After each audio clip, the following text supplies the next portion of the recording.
The Avengers. That's what we call ourselves. Earth's mightiest heroes type thing. What's up guys, it's DK Brown, and today we're going to be making one of the Infinity Stones from the Marvel Cinematic Universe, the Tesseract, or the Space Stone, but better yet known as the Cosmic Cube in the comics. Now some of the things that we're going to need to get started is a glue gun. This one is a larger glue gun with the larger sticks, but you can use a smaller one. You'll need a strip of LEDs. This one's about 12 inches. You'll need some cotton balls. That will be the filling for inside the Tesseract. You also need a baseball cube. This one I got online on eBay. Came with the base. You'll need the remote control for the LEDs, as well as the power source for the LEDs. And it comes with this control module. That's what it uses to change colors with the remote. Now what you're going to want to do is take the base and drill a hole into it big enough for the power cable to go through and plug into the control module. That way you can control the color of the LEDs. Now what you're going to want to go ahead and do is remove the mirrored glass from inside the baseball cube's holder, because that's what our control module is going to go in, and we don't need the glass. We want it to be open. So what I had to do is I broke the glass, removed it carefully with a hammer, and then I disposed of the glass. Now what you're going to want to go ahead and do is test fit everything. Push the power cable through the hole that we drilled out earlier. Clip off one of the ends to the control module because it's not needed. That would normally be used to screw it in place, but in this instance we won't need it.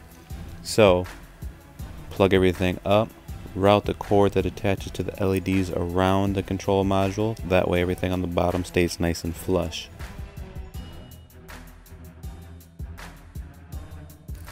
Now what we're going to do is plug up the LEDs, then begin to drill a hole into the baseball case. That way the LEDs can route into the case from the bottom of the stand.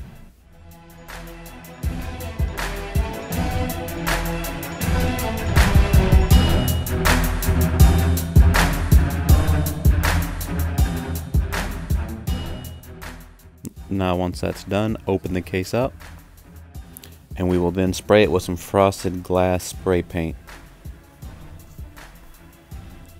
Shake the can very vigorously first, and now we're going to go ahead and add a nice even coat on both the inside and outside of the case.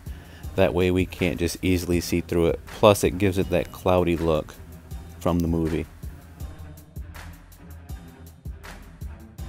We'll go ahead and let that dry, and as that dries we'll start ripping open the cotton balls. Make sure you rip the cotton balls completely apart so that they become almost like a cloud.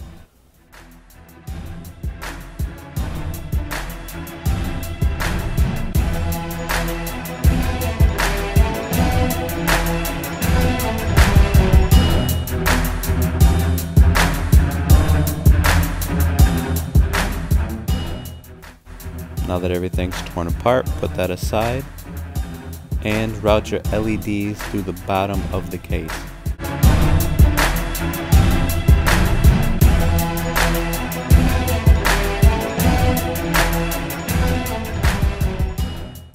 Install the other half of the case halfway, leaving enough room to tuck everything inside, such as the LEDs and then the cotton balls.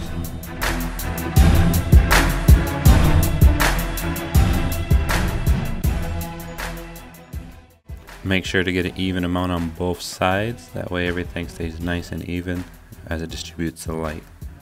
Now close everything up, turn on the LEDs to test them out, make sure everything is working. If there's any sticking out, any cotton swab pieces sticking out, go ahead and push those in because you don't want it to be fuzzy all the way around. So open up the case, use the small tool, and push in the cotton swabs.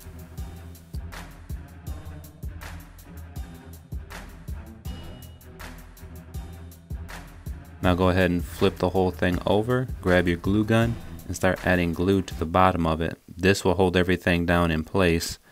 You'll want to add glue to both sides, as this will hold the cube to the base, as well as keep the control module in place.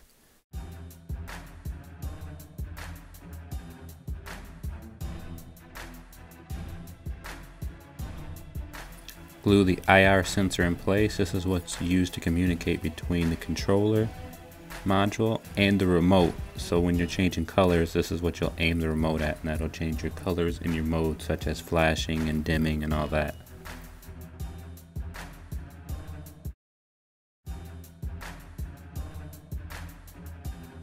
Now my friends, you are done. You now have an official Tesseract, or a cosmic cube, whatever you want to call it. Now I'm going to go ahead and turn off the lights, show you the colors, and it has a lot more, but these are the basic colors that the Tesseract shows.